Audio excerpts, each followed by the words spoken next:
arratsaldeon. Gu Zaldibar Argitu plataformako kideak gara.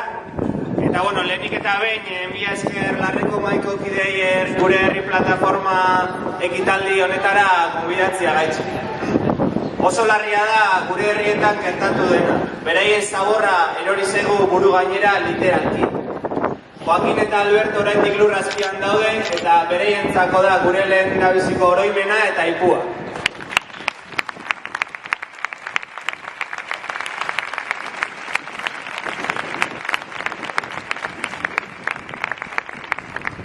Zaldibarreko gertaerak elementu ilun gehiegi bildu ditu. Sare klientelarrak, gaizki kudeatutako kontuak, ustelkeria, beraien zaborrarekin ordea gu gara hiltzen garenak. Gehiago axola zitzaien azortzia moztuta egotea, edo Eibar eta Realaren arteko partida bertan bera geratzea, 50.000 pertsonaren osasunak baino. Gezurra esan ziguten, airearen kalitatea ona zela, urarena ere bai, ez egoela inolako arazorik, jakin bazekitenean ez zela horrela. Hortik astebetera bapatean, lehioak isteko, kirolik ez egiteko, eta ordu zeuden emakumei kontu zibiltzeko. Zer broma da hau pentsatu genuen. Negozioa puzten ibili direnak gainera orain barre egin nahi digute aurpegira. Tira, ondotxo dakigu herritarren osasuna eta ongizatea ez direla sekula negozioaren lehentasuna izan. 35 urtetarako prestatua zegoena hamarkada pasatxoan bete zuten. Denetik bota zabortegira, amiantoa, lindanoa eta abar. Eta auskalo zer dagoen hor. Ez digute zer garbirik esaten, baina alarmistak ez izateko. Erakundeengan sinistu behar omen dugula. Betiko leloaren betiko leloa da. Irabaziak privatizatu eta kostu ekologiko eta sozialak sozializatu. Guztiok ordaindu behar dugu orain gutxi batzuen arrokeria, handinaia eta diru gozea.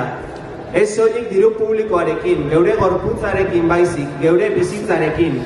Kapitala versus bizitza. Ezin hobeto dator esaldi hori Zaldibarren gertatzen ari dena ulertzeko. Honek, logika eta egiteko modu bati erantzuten badio ere, izen-abizenak egon badaude.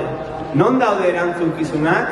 2 langile lurpean, milaka herritarren osasuna jokoan, zabortegian lanean aritu ziren langileen osasuna ere zalantzan, kudeak eta penagarri honek ez aldu inor dimititzera edo erantzukizunak bere gainartzera eraman behar?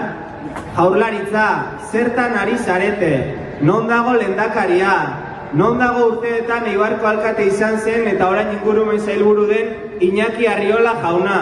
Ez alduzu inolako ardurarik hartu behar? Siguen bajo tierra. La salud de miles de personas está en juego, incluidas quienes han trabajado en el vertedero. Nadie se va a responsabilizar de... Herritarrak behintzat antolatu gara eta ez daukagu gelditzeko asmorik. Ermua, Eibar, Zaldibar, Mailabi eta Elgeta ondoan egon arren, hau Euskal Herri guztiari eragiten dion kontua da. Eredu bat jartzen baitu zalantzan, erroetatik eraldatu beharrekoa. Norabide berean jarraituz gero, bereien hondakinetan itoko gaituzte, eta guk garbi diogu, aski da. Jarraituko dugu beraz, gogoz eta indartsu.